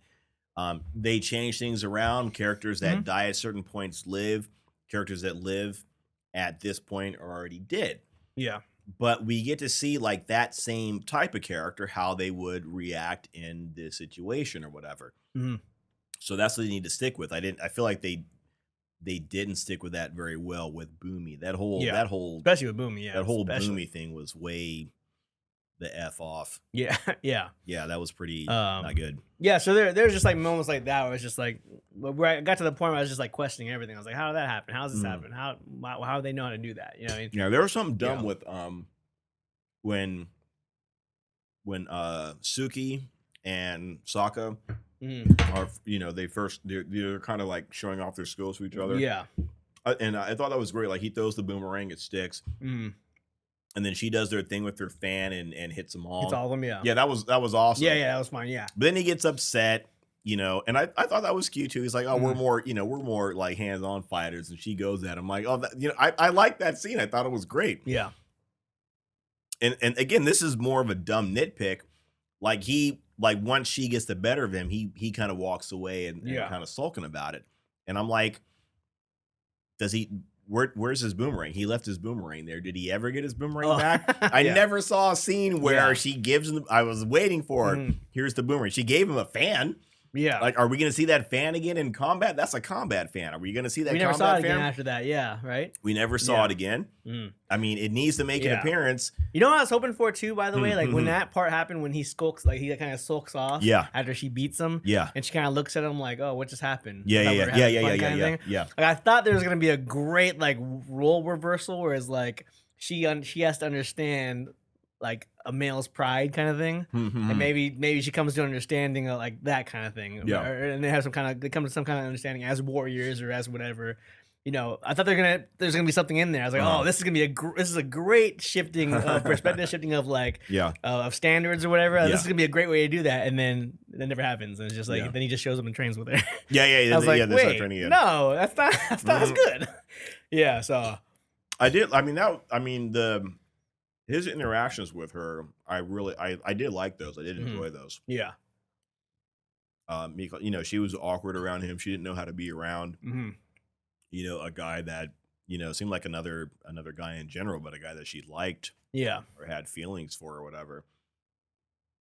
Very fast feelings. All the women, for some reason, with Sokka in this, in this series, yeah. They really rushed the whole thing with, and again, maybe in the series, I don't know. I feel like in the series there was more to it in the animated series, but in this one, it was like, they sat down together in the kitchen and they instantly became, it was like really like quick. And the next conversation is about the guy she was supposed to marry, and she's like, "Oh, he wasn't the boy of my dreams." And then, so he is. No, like after one day of knowing this guy. Yeah.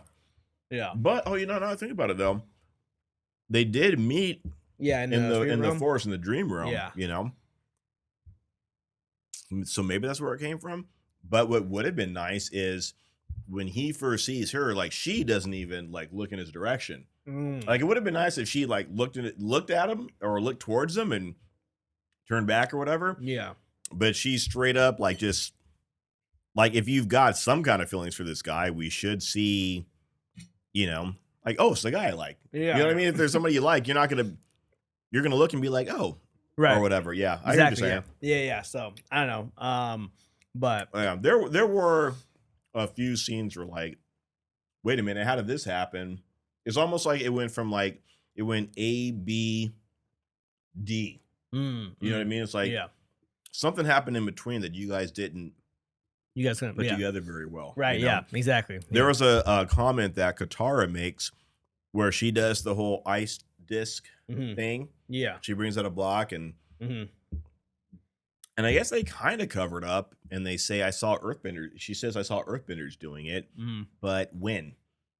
The only time we see it as the audience is when Boomy does it to Aang, because he does it to Aang. Yeah. But she's not there at the time. She's not there. She shows up like a few minutes later. So like when did you see this kind of thing? Yeah. I mean, it's all good. Do it. It's cool, but progress a little quick there. Yeah. So there were a couple scenes like that. Just like I said, it went from like, ABD.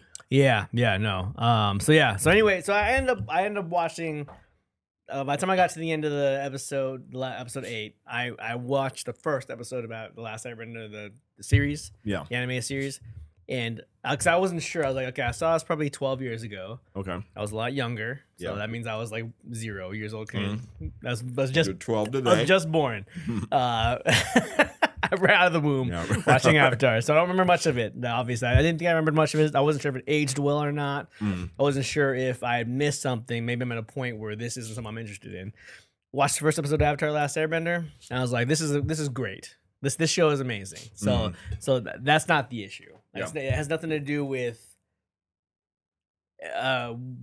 where it was, when it was made, or if it was like I have a nostalgia type of approach to it, right? Yeah. I think this show just. It did not. I applaud doing something different. Yeah. I applaud not copying word for word, page for page. Yeah. What it is, a frame for frame. Yeah. The original product. But this show didn't even do anything special on its own. I think it didn't do enough to stand on its own, and that goes to show because the original creators were attached to do this series. They kind of walked away from to be the showrunners, and they left over creative differences. They couldn't like agree with Netflix on how to do this show, so they left. And I don't know, like for you to think that you know better than the guys who created the property, and it's a fucking hit. That's why you're trying to make it right now. That's why you're trying to make it right now, and you are doing something different from what they want to do with the series, and to act like I know how to make a better the live action series than you guys do. So let's just do our own thing. It's silly. It's the same as Star Wars now. It's the same as what's her name, Leslie Headland, who said George Lucas isn't the only one who knows anything about Star Wars. Yeah. Like, you don't Well, attack the more guy. than you, yeah. Yeah, you don't attack the person who created the thing. You know what I mean? Right. Show some Obviously, and respect, there are other creative people that can contribute to it. There are other Sure. people that can expand and make it better, or Yeah. not make it better, but add to it Mhm. and have their own take to it. But in this situation, as soon as I learned that they weren't going to be a part of it, there was an issue. Yeah, There was going to be an issue, and I think it's very apparent what that issue is that it doesn't have the heart of the first series. Mm. It doesn't have to be exactly the same, but it's lacking that heart and it's lacking the charm Yeah. of the original series. Yeah, I will say that I agree. Well, I 100% agree with once the showrunners left or forced out or whatever you want to call it, that's not good. Like, I agree 100% with the fact that they were the ones that created it and everything. So honestly, what you should do is just like be quiet and let them do their thing, because clearly they know how to make something that resonates with people. Yeah. And like I said, the fact that you're here right now trying to make this show proves that they are right. So that's 100%.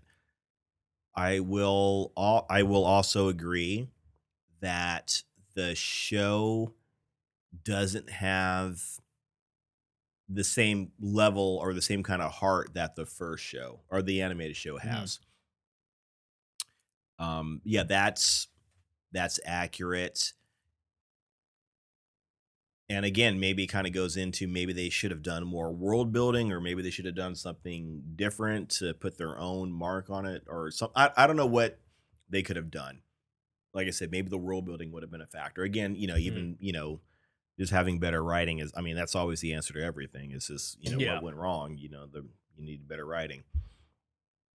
I will say again that and this is just anybody. Like you were saying, like maybe it wasn't so much of a nostalgic factor that made you like the show or whatever. I would say that does weigh in though with a lot of people, the nostalgia factor of it, of the original series. Like, again, it's something that's ingrained in a lot of people. It's part of their childhood, whatever it may be.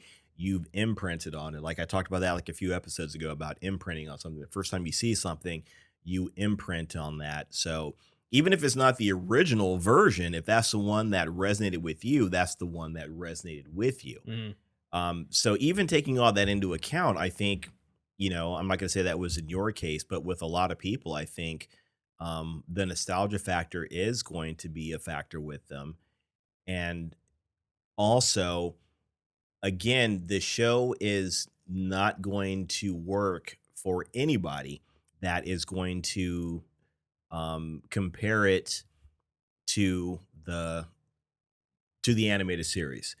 Everybody loves the batshit out of the animated series. And and I'm not saying this like I'm, standing on on my soapbox and wagging my finger down to everybody else, but the audience, whoever's viewing it, has to, if you want to try to enjoy it, and that doesn't mean necessarily that you're going to, in all fairness, but you have to be able to separate it from the animated series. You can't go back and look at it. And again, like I said, maybe it goes into, maybe they need to do more world building, whatever they need to do to put their own stamp on it. Again, creating characters that everybody's going to like and enjoy is going to be a big part of it. I think, again, Zuko was great. That might have been, some of the best stuff in that show. But in a nutshell, I'm not going to, dwell on it too long, but if you can't let the animated show be the animated show and look at this as like its own thing, then there's no way anybody is going to like this show. There's no way. And I try to look at this show from that perspective, and that's why I keep bringing up the whole, maybe they should have done more world building. They should have done something to make this on their own, because I sat and I watched it trying to think, like, if I didn't know anything about Avatar, would I be interested in continuing watching this show? If I didn't know anything about the animated series, like, what am I seeing in the show that's going to make me want to watch more? And it was kind of it was kind of 50-50 with it. You know what I mean? Mhm. There were some cool things and, whatever, but there was nothing like holy shit, I got to see what happens next kind of Yeah. thing. There wasn't anything like that, unfortunately. Um, I mean, even though, Mm. that being said, I would like to see a second season. I feel like, and I think I've said this before on the show too. I think sometimes it takes, even like whatever the show may be, it takes time to kind of get its legs and get going. I feel like if they were to get a second season, the second season would be better. I don't know for a fact, but like anime start off slow. Like even a lot of series that are considered classics, and like sitcoms or whatever, they had like their first seasons aren't that great. And by the time it gets to the second, third, or wherever the case may be, once it starts going, once they find their footing, they find what works, blah, blah, blah, then it gets good. Mm. So, yeah, does it have the heart of the first, the animated season? Not at all. I didn't expect it to. There's no way it could. Mhm. Looking at it separately, could they have done more to build that up? They definitely could have. They could have. Do I want to see a second season? I would like to see a second season. And again, maybe I had talked Mm. about separating, maybe because I'm just such a fan of Avatar, The Last Airbender, all that nonsense. I would like to see a second season. Maybe they can make it better, you Mhm. know? So, but that's my perspective on it. Okay. So, you have any other Yeah. negatives? No, that's basically it. I Those are the big think, ones? and I think, and I'm not sure if this is if you said that it was a nostalgia issue for me, but I said but I didn't want to say it was. I said maybe. yeah, Go ahead. Go no, ahead. I don't think it was because Okay. I don't remember the show very much. Okay. Because I didn't even know like Jet until he pulled the swords out. And I was like, oh, that was a guy. He was one of the guys. Mm. And then I was like, does he become a bad guy or is he a good guy through the whole series? I don't even Mm. remember this. I Mhm. remember the guy. I remember the Jet. I remember his name. I remember what he looked like Yeah. and his swords. And I was like, oh yeah, okay, I remember that guy. His name was Jet.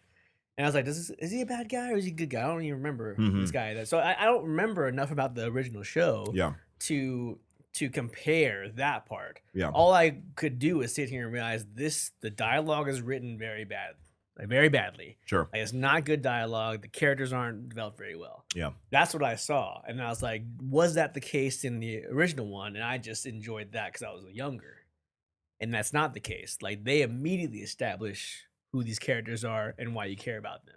They didn't quite do that in this one, and they Okay. never really quite did it in this one. And it's not necessarily to compare the like compare this world to this world, the same world. Yeah. It's not that at all. It's literally about how the characters act, the acting, the performance, the writing, the dialogue, and the character development. Mhm. No, that's what they got wrong in the Avatar live action. Yeah. The live action world, the cities, the costume design, the bending, the characters for the most part, the actors, I would say for the most part, fine. That's fine. Like I don't have an issue with that.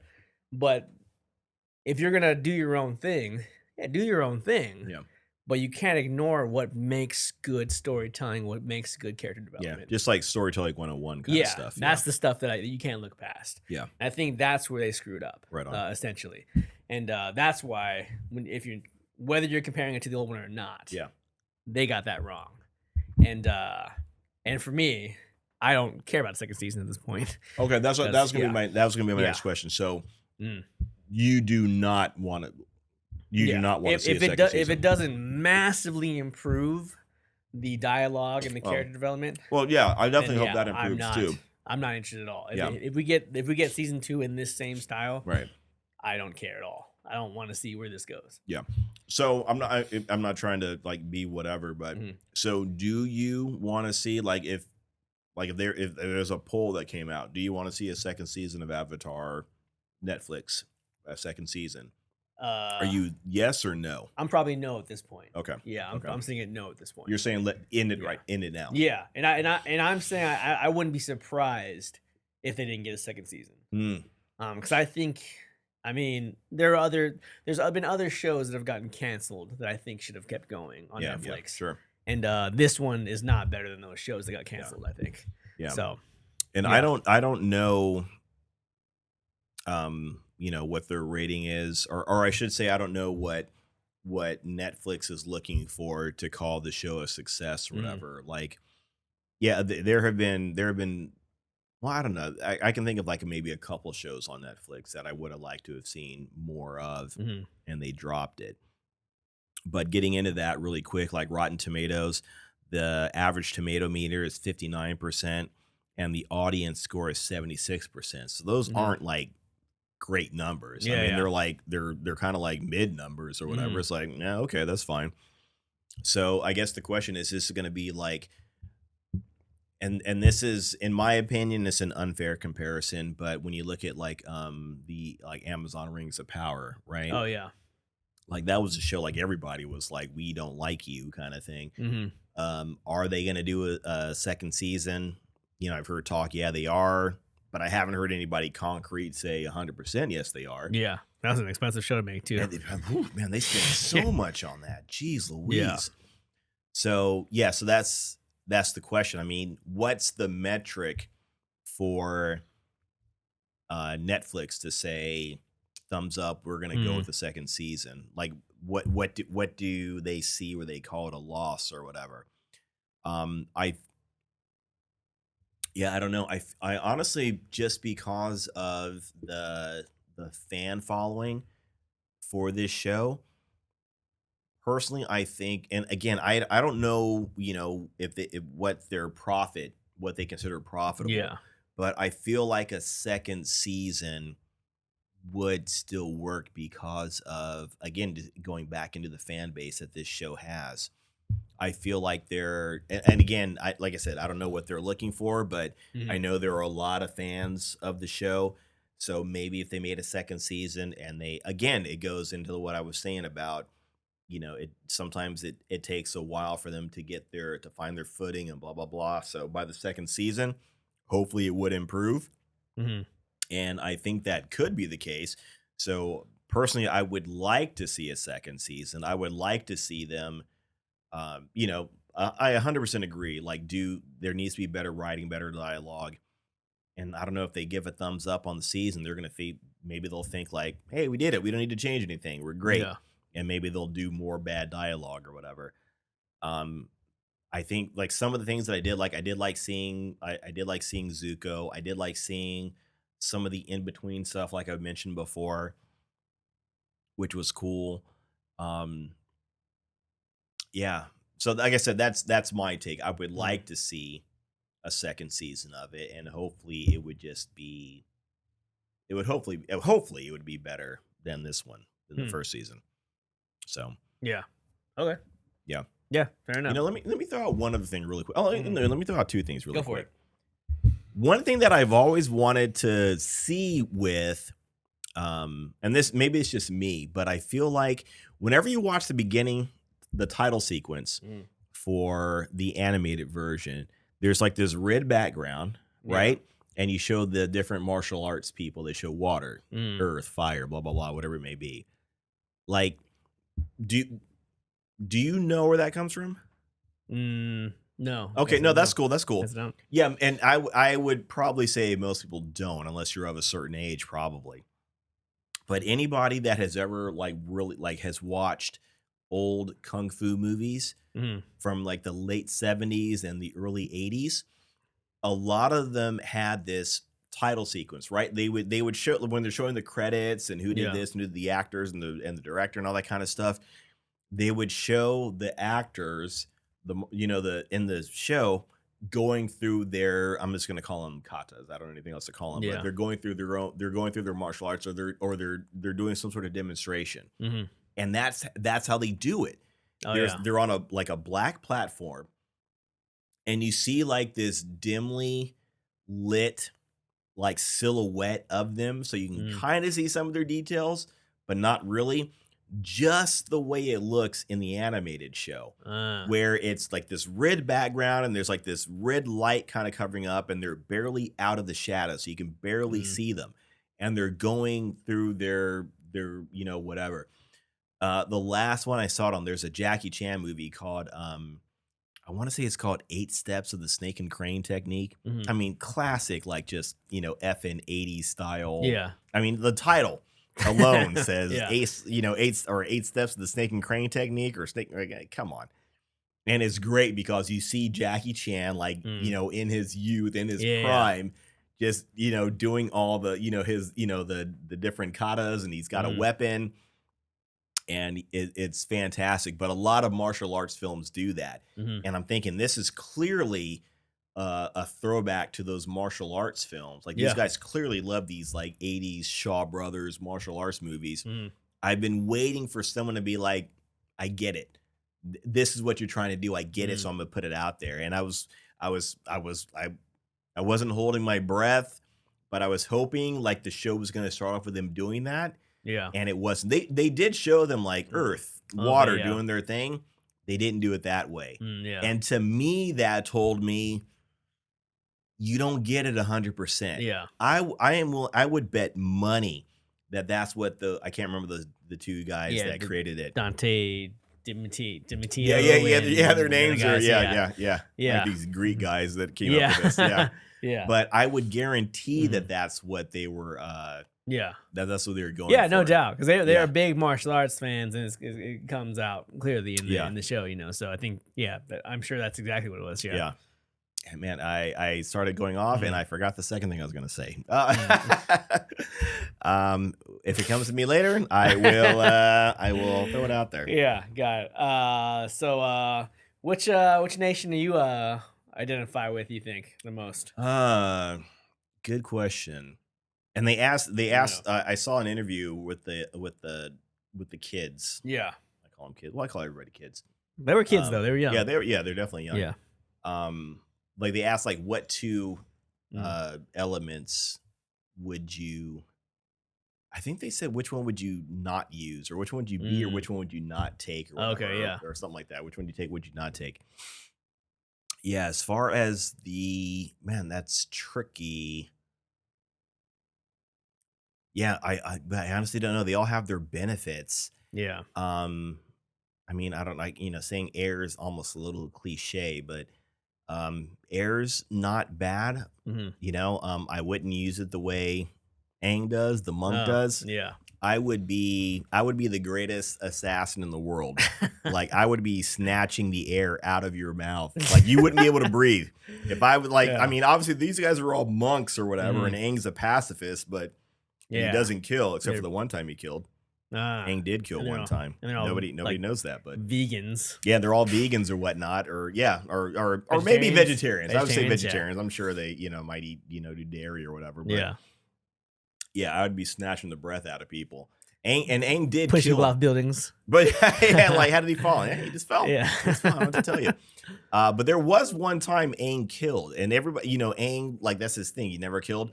There was one time he killed when Appa went missing, and there was like these like poacher wasp. Type? There were these poachers or whatever. They were sandbenders. And there were these wasps. Buzzard wasps. I don't know what they called them. Vulture. I don't know. Yeah. But these wasps were flying around, and Aang was just pissed because Appa was gone. He like blamed Toph, and he was mad at everybody. Yeah, which was great. And then while he's looking for him, there's this thing flying around, and he does like this big airbending swipe, and it's like this wind scythe goes flying through the air, cuts the thing in half, and it drops. And I'm like, Aang, you're a pacifist. You know that. You killed right there. You killed right there. That's on the record. I challenge anybody. That's an animal. Yeah, but he still killed it. That still counts. Even if it's a bug or whatever, like some weird thing, he still killed it. That counts. That counts. I've seen stuff where like I saw some movie with Jet Li, being a monk or whatever. At the end of the series, he becomes a monk. He's do you promise not to kill? So I promise, and like a bug lands on him, he swats it and he kills it, and the monk's like, like, dude, we just had this conversation. That's killing. Like, it was my bad. Yeah, man, I'm mad. I can't remember what that second thing I was gonna say was. Yeah, you know what's gonna suck? I'm gonna listen to the show. Yeah, like in the car, and I'll be like, "Say it, say it!" Like, no, you bastard, you didn't. Yeah, I'll bring it up on the next show. Yeah, I'll remember. Nice. Then. But yeah, I don't know. So- The water bending is great. I mean, especially when it comes to blood bending. I feel Oh, like yeah. fire is like a very useful one. Yeah. Oh, that's okay. I'm glad I remembered. Whew. All right. So future Mark, calm down. I just remembered. I hope. I think I have, in my opinion, this goes in the animated series, like all these firebenders or like the military and all that kind of stuff, and like Aang and Katara are like fighting them and beating them and you know, kind of making them look like stormtroopers kind of thing. Oh yeah. I thought, how are these kids? I mean, Aang's Yeah. one thing. He's a powerful airbender. Katara is relatively new at it. She only has like a bag full of water. She doesn't have a lot of water. How are they beating all these people kind of thing? Do you have an idea for why? Oh, you never? Yeah, like I never even thought about it. Like, well, the nerd that I am, I thought about it. It's been 100 years. When was the last time any firebender fought anybody other than an earthbender? There are no airbenders, so they have no experience fighting an airbender. Yeah. And then there's hardly any waterbenders that they're really dealing with. So after 100 years, like the firebenders that are out there, they really don't have any sort of experience fighting an airbender or a waterbender. They only fight earthbenders and maybe train with other firebenders, right? So it, you know, when I'm watching the animated series, I'm like, I always do that. Like, come on, you're a kid and you're fighting an adult or whatever. You're being silly right now. But that is my take on how they got away with it. I mean, I think isn't water strong against fire? Like, shouldn't that be natural? Like naturally stronger in general, right? Sure, sure. Yeah, there's this line in the live action thing where the kid, Abed's kid, was like, "Oh, wind is the fire's weakness," and I was like, Wind makes fire much stronger. Right, right. Just the opposite, right. Yeah. And they even talk about that in Naruto. Come on, guys. Yeah. Figure it out. But yeah, that's true. But I mean, if you run out of water, you know what I mean? If you throw water at a ball of water about a ball of fire, you're gonna lose some of that water. So with her little purse of water that she had, because they have to use water. They have to use water. Firebenders can generate the fire. fire. They can generate the fire, right? Yeah. And here's another thing that I kind of realized with the show, because they always have like these, like some of the elements are kind of linked or connected, or they have an opposite. Like Aang has a very difficult time with the earthbending. learning earthbending because it's like a natural opposite to what he's used to. And with so this is just like some other random thing, like the firebenders and I guess maybe the airbenders, they can create their own element, so to speak. You know what I mean? They don't need to draw. I mean, it's hard to say with an airbender because the air is all around. But it seems like they can just create it. So the airbenders and the firebenders, they can create their own element. The earthbenders and the waterbenders, they need the element there so they can, use it and manipulate it. So just some interesting, like I said, I spend too much time thinking about this stuff. So you're an airbender. Oh, yeah, no, right. Yeah. I asked you this question 15 minutes ago. We're still waiting for an answer. That's hard to say. Which one do you think you are? I know that I would want to and or need to be an airbender because I think I need to be that person, a zen, but you're a firebender person. But I think I'm either a firebender or a earthbender because I think fire, my personality, I think I'm always angry. You're destructive. And destructive. But I like think, Thor Ragnarok, that kind of thing. Like what?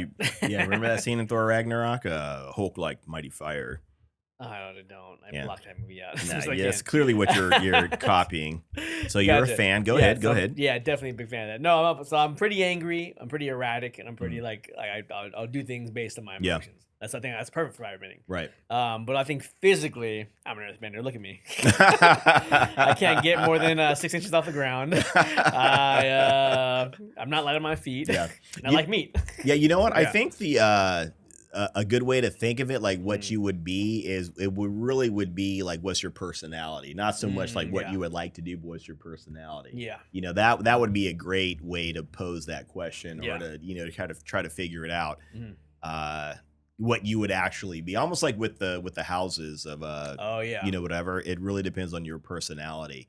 Mhm. So yeah, if you're more of a, you know, I don't want to say necessarily a hippie kind of thing, but if you're more of this, you know, whatever kind of, you know, go Peaceful with, kinda, yeah, yeah. peaceful, Go you with the know, flow, go with yeah. whatever. You might be an earthbender, you know, healer, Oh maybe a yeah. waterbender Mhm. kind of thing. If you're very matter of fact, you know, 1 and 2, black and white, blah blah blah. You know, maybe an earthbender, Mm. you know, firebender if you're, you know, emotional, Yeah. firebender. Um, and what was I gonna say right now? I was gonna say something else. Man, I had it and I just lost it. One thing I wish they would have done with Azula. Mm. Like I did like the Fire Lord Ozai. Like they show a lot more of Fire Lord Ozai in this, which is cool. Well, depending, I suppose. Like I wish they would have done the blue fire with her. Like you see it Mm. for a brief moment, then they just Yeah. kind of like, whatever. And it's like, why is she doing the blue fire? Mhm. Let's see that kind of thing. Yeah. Yeah. There's something I was gonna say. It's a great, yeah. I mean, Mhm. it's a great IP. It's a great world, great stories, and all that Yeah. kind of stuff. And there's just a ton of potential in Mhm. there. But yeah, we'll see. So Yeah. are you watch it, skip it, stream it? Um, I mean, I wouldn't say skip it, but I don't remember what the next one up from that is. Yeah, Yeah. but I'm pretty much where the critics are. 59%, 60%. I'm Mm, around there. Like yeah. I wasn't impressed with it. Mm, There weren't a lot of times where I was like, I'm enjoying this. There yeah. were some great scenes that we talked about, but yeah, it suffered from a lot of issues, I think, in the Mm, writing. And yeah, so I would say maybe put it on your list, watch in the background, one of those shows, but it's not no priority. I wouldn't mm, jump on this immediately and watch it. It's not the first thing you gotta do. yeah. Yeah. So Sorry, I just remembered the other thing I was gonna say. okay. Sorry, guys. That Yeah. I did like Sorry, we're their. already at an hour and 40 Yeah, minutes. yeah. So Oh, are we? they've been here Okay. they've been here for that long. We'll wrap it up. Yeah, It's you've been here fine. this long. Yeah. Yeah, you already Yeah. know. You already know. I Yeah. did like their explanation about the fire benders, like why Mm, they are the Fire Nation, why they're expanding, because that's like the nature of fire to mm. consume and expand. Oh yeah, I'm yeah, like, yeah. oh shit, that's a great breakdown. Mhm. You know why they haven't done it sooner or whatever. But um, yeah, as far as this, I for one reason I will say, um, drop what you're doing. No, you know what? I will say drop what you're doing. Not Really? yeah, and I will Mm, not because it's not because it's so great. Just because it is Avatar: The Last Airbender. mm, Because especially if you have seen the animated series, you I feel like you're definitely going to want to watch this show. So I feel like you should probably watch it just to satisfy your own curiosity. And mm, maybe you'll watch it and you won't like it or you won't care for it too much, mhm, which is 100% cool. But I I encourage anybody to, you know, make the decision for yourself, not listen mm, to some, you know, some other person, you know, to listen to us and, you know, no matter what we say, but satisfy your own curiosity because there is a great chance you've already seen the animated series. So watch the live action one. And I mean, you can hit the button and say you don't like it, blah, blah, blah, whatever you want to do, mhm. but you should find out for yourself. So that's the reason why I would say drop what you're doing and watch it so you can make that decision for yourself. As far as the percentage is concerned, I might give it like a 75 just because I feel like the potential is there and the characters are already great in general, right? Like, you know, even comparing to the animated series or whatever, but the characters, they're very interesting characters. So I would like to see those characters explored more and hopefully they could do a good job with it. Again, I love the in between stuff they were showing that we didn't get to see in the animated stuff. So I would like to see that explored more, just so it gives us more of an understanding of the world and the characters and more pieces to the puzzle. So yeah, that's what I would that's my number for it. Got it. All right. So Yep. Well, that's that. That's Yeah, that, man. You heard it here. Yeah. You did. You did. Cool. Well, let's talk on Avatar then. That's it. Yeah. It's done. It's done. Yep. Go watch it or don't watch it. Yeah. It's up to you. It's up to you. Yeah, I say don't. Right. Mark says do. Make a decision for yourself. All right. Whichever one of us you agree with or not agree with. Yeah. Cool. But yeah, that's gonna be it, huh? Mm-hmm. We did it. Yeah, we got on way too long, I think already. So That's if anyone's still here listening to us, then thank you guys. Right. But I didn't get into what we're into this week. But I mean, I'm very excited. Star Wars Battlefront is getting a remastered re-release. Battlefront and Battlefront 2, which I think are among the greatest Star Wars games ever made. Right on. I've heard of them. Yeah, they're amazing. Battlefront and 2, I can't remember which one was better. They're both very, very good. They're both really good Star Wars games. Probably the best. They're gonna have online capabilities so you can play online. Sweet. And it's like they're on Switch, PS5, Xbox, all the good ones. So it comes out on March 15th. I'm so excited to play that because I haven't played it since I had an Xbox, and it's one of the best Star Wars games ever. So nice, cool. Yeah, so I'm excited for that. Right Now, on. if you guys want to jump on, Rock and Rolla 160 is my gamer tag. There you go. And we can play. So yeah. But yeah, I don't do that stuff, so don't even look for me. I watched True Detective, the newest one with the newest one. Jodie Foster. Yes. The True Detective stories are pretty good. I haven't seen the third one. I watched the first two, and I said, let me watch this, the fourth one. It gets very, I shouldn't say very, but it gets, I don't know, it goes between like this metaphysical, somewhat supernatural. Really? Yeah, it does. And they never confirm anything, so they leave it very ambiguous. But it seems like on one level it's like a real grounded investigation, but then in other moments it turns into like maybe there is some sort of, I'm not going to say supernatural, that's too strong of a word, but like it is more metaphysical, mystical aspect of it, which I feel like that kind of, it didn't help that it was like they don't really wrap the story up in a definitive way. They leave it kind of, somewhat open to interpretation, maybe. Yeah. But like I said, it goes between something like grounded in science or something that's just, mystical, chupacabra-esque kind of thing. Weird. Yeah, it What a is. weird It shift, is. yeah. Right. And they like when it gets to the answer is one of these two. I'm like, wait, what?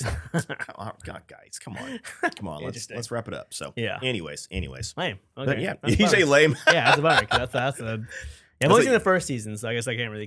First but season's great. Yeah, Yeah. second season But- I like too. So, but Okay. like I said, watch for yourself if you want. Cool. All right. Well, that's that. That's We're that. done with Avatar. Yep. Last Airbender. Next week we're gonna be talking about Dune. Dune is Yes. coming out. Dune part. This is like one of the few times I've been excited for anything at all. In the theater. Yeah, not even just movies, like in life.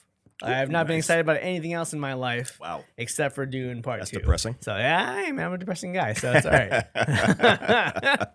Yeah, I'm looking forward to that though But too. yeah, no, that's coming out next week, and we're gonna catch that in time for our next episode. So if you Yeah. guys We're wanna- gonna cover it the very next day. Yeah, if you guys want to keep up, keep along with it. Check out Dune, man. Dude, the part 1 is amazing, man. Yeah. With, the one came out a couple years ago. Directed by Denis Villeneuve. He's That's doing him. part 2 as well, and I am excited. I'm still reading the book. I'm trying to finish the book before this movie comes out. You got a couple days. Yeah, right. So still working on that, but yeah, that's what we're coming next week, and we're super excited about that. Yeah, big time. Yeah, but I think that's it, huh? Mhm. We did it. We're That's done. it. Yeah.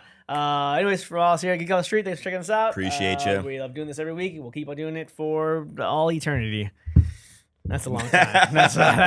That made me feel a little depressed. That's a mighty long time. Just Let me saying tell you that. something else. If I'm still doing this You have in to 50 years, man, I don't know. Yeah. Unless you're making $1 million and it's the #1 podcast in all of humanity. Yeah. Yeah, it's not that by the next episode. By the Then next I'm done. episode. Then I'm out. So guys, get on it. Get on it. But yeah, anyways, my name's Trent. And my name is Mark. And this has been Geek Off the Street. That was a very interesting, technique, man. I don't know if I've seen that stop before. Yes, the wind bullets. Wind bullets. Although they don't have bullets in that word, so.